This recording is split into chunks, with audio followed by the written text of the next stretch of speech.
بسم اللہ الرحمن الرحیم۔ دن بھر کی اہم بین الاقوامی خبروں کے ساتھ نیوز پلس میں آپ سب کو خوش آمدید کہتا ہوں۔ امریکی سینٹ میں U S former president Donald Trump کی امپیچمنٹ ٹرائل کی آئینی یا غیر آئینی ہونے پر ووٹنگ ہوئی، جس میں 100 سینیٹرز میں سے 56 نے ہاں میں ووٹ دیا جبکہ 44 نے نا میں ووٹ دیا۔ یاد رہے کہ فیصلہ ٹرمپ کے خلاف آنے کے لیے کم از کم سینٹ کی 2/3 اکثریت چاہیے ہوگی، یعنی کم از کم 67 ووٹس لازمی چاہیے ہوں گے۔ یاد رہے کہ ڈونلڈ ٹرمپ پر الزام ہے کہ انہوں نے 6 جنوری 2021 کو اپنے سپورٹرز کو اپنی تقریر سے مشتعل کیا تھا۔ دوسری خبر شامل کرتے ہیں۔ متحدہ عرب امارات UAE کا اسپیس مشن ہوپ پروب کامیابی سے مریخ کے مدار میں داخل ہو چکا ہے، جس پر ساری عرب دنیا میں خوشی کی لہر ہے۔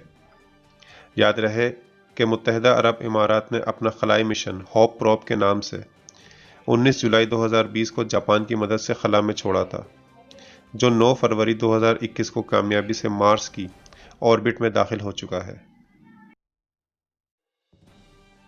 خبرنامے میں اگلی خبر شامل کرتے ہیں۔ یورپی ممالک نے رشین ڈپلومیٹس کو اپنے ملک سے بے دخل کر دیا۔ یاد رہے کہ گزشتہ ہفتے رشیا نے چند یورپی ممالک کے سفارتکاروں کو ملک میں حالیہ حکومت خلاف مظاہروں میں ملوث ہونے کے الزام میں ملک بدر کیا تھا۔ پاکستان نیوی نے 45 ممالک کی نیویز کے ساتھ امن ڈرل کے نام سے کراچی میں ایک ایکسرسائز کرنے جا رہی ہے، جس کا مقصد بین الاقوامی سطح پر ہونے والے دہشت گردی اور پائریسی سمندری قزاقی کی روک تھام ہے۔ یاد رہے کہ پاکستان یہ ڈرل ہر 2 سال بعد کرتا ہے۔ ڈرل کا آغاز 11 جنوری سے 16 فروری تک جاری رہے گا۔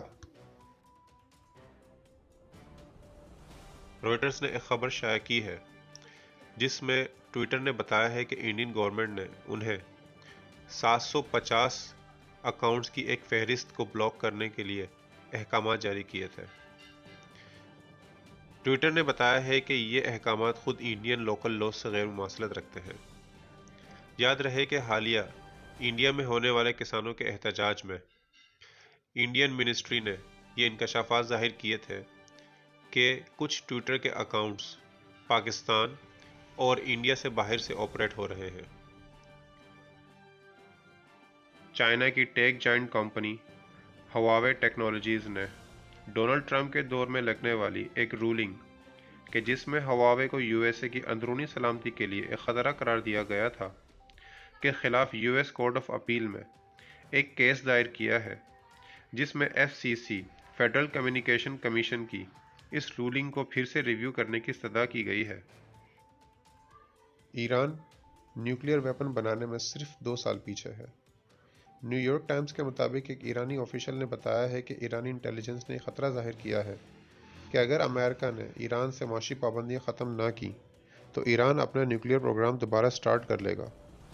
اسی اسنا میں اسرائیلی ملٹری انٹیلیجنس کے مطابق اگر ایران ایٹم بم بنائے گا تو اسے کم از کم 2 سال کا وقت لگے گا، کیونکہ اس وقت ایران کے پاس تمام تکنیکی صلاحیتوں کی کمی ہے۔ یاد رہے کہ US کے موجودہ صدر جو بائیڈن نے کہا تھا کہ US ایران سے معاشی پابندیاں اٹھا سکتا ہے اگر ایران 2015 والے نیوکلیئر ایگریمنٹ کی پاسداری کرے۔ بین الاقوامی خبر رساں ایجنسی الجزیرہ نے ایک خبر شائع کی ہے جس میں بتایا گیا ہے کہ ترکی US کے ساتھ اپنے تعلقات میں بہتری کے لیے S-400 ڈیفنس میزائل سسٹم کو محدود کر سکتا ہے۔ ترکی کے ڈیفنس منسٹر ہلوسی انکر نے ترکی کے ایک اخبار کو انٹرویو دیتے ہوئے بتایا کہ ترکی US کے ساتھ یونان جیسی ایک ڈیل کر سکتا ہے۔ یاد رہے کہ ترکی کی طرح یونان بھی ایک نیٹو ممبر ہے اور وہ بھی رشیا کا ڈیفنس میزائل سسٹم S-300 استعمال کرتا ہے۔ بین الاقوامی خبر رساں ایجنسی الجزیرہ نے ہی ایک خبر شائع کی ہے کہ چائنا کی ڈیفنس منسٹری کے اسپوکس پرسن وو کیان نے کہا ہے کہ چائنیز اور انڈین فرنٹ لائن ٹروپس دونوں ملکوں کی سرحدوں پہ بیک وقت پیچھے ہٹنا شروع ہو گئے ہیں۔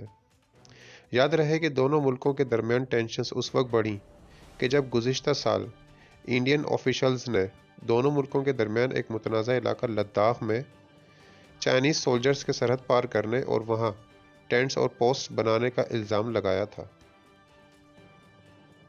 بین الاقوامی خبر رساں ایجنسی رشین ٹی وی نے ایک خبر شائع کی ہے کہ ترکی نے اپنا 10 سالہ اسپیس پروگرام لانچ کر دیا ہے، جس میں ترکی کے صدر رجب طیب اردوگان نے اس عزم کا ارادہ کیا ہے کہ ان کا ملک 2023 میں یوم تاسیس کو چاند پہ قدم رکھے گا۔ اس 10 سالہ پروگرام میں لیونر مشنز کے علاوہ ترکی کا اپنا جدید ترین سیٹلائٹ نیٹ ورک بنانا بھی شامل ہے۔ مزید اس طرح کی خبروں کے لیے نیوز پلس کو سبسکرائب کریں۔ شکریہ۔